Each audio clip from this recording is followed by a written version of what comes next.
Isabelle Boireau-Gruet, je suis la directrice déléguée de l'Institut français du Sénégal à Saint-Louis. Donc c'est la 3e édition. Le forum exclusivement féminin a été créé en 2021 pour proposer un cadre d'échange aux actrices de la société civile pour débattre des grands sujets des droits des femmes. Cette année, on a choisi de mettre en avant 5 sujets qui nous semblaient essentiels et majeurs.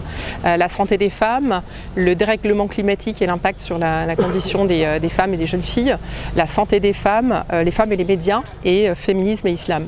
Nous sommes accompagnés par de nombreux partenaires. C'est un événement qui mobilise également beaucoup d'universités, de centres culturels et d'acteurs culturels à Saint-Louis et jusqu'à Gandiol.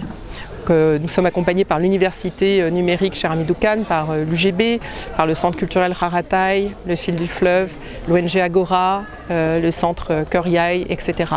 C'est vraiment un événement qui se veut très large, étendu sur les territoires, qui mobilise vraiment des acteurs, des actrices surtout de tous horizons.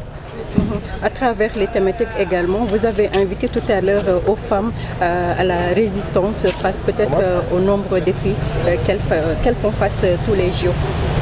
Oui, il s'agit en fait pour elles d'échanger assez librement en réalité pendant ces 3 jours sur les solutions qu'elles pourront mettre en place pour justement résister contre certaines formes d'oppression. Et là encore, nous offrons vraiment ce cadre d'échange privilégié pour qu'elles puissent s'exprimer entre elles et avancer dans la réflexion. C'est aussi une manière d'inspirer aussi la nouvelle génération de filles. On l'a vu avec l'intervention des jeunes filles de l'école Boubacar Boris Diop, très engagées, déjà très conscientes effectivement de leurs droits en tant que femmes, mais aussi en tant qu'enfants. Et voilà, pour nous, c'est vraiment ça, vraiment l'essentiel du forum, c'est de pouvoir aussi être un cadre inspirant pour les nouvelles générations. Peut-être c'est ce qui justifie le thème même, faire face. Alors, on s'est rendu compte qu'aujourd'hui, avec les nombreuses crises que notre monde contemporain traverse, les crises sanitaires, les crises politiques, les crises économiques, en fait, les femmes sont les premières victimes de ces crises, ou en tout cas, c'est elles qui en subissent à peu près tous les impacts, on va dire en bout de chaîne.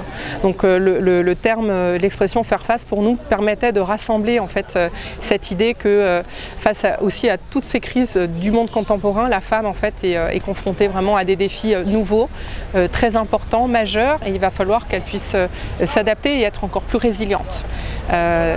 Donc de pouvoir en discuter, d'être ensemble pour mettre en place justement des objets de résilience.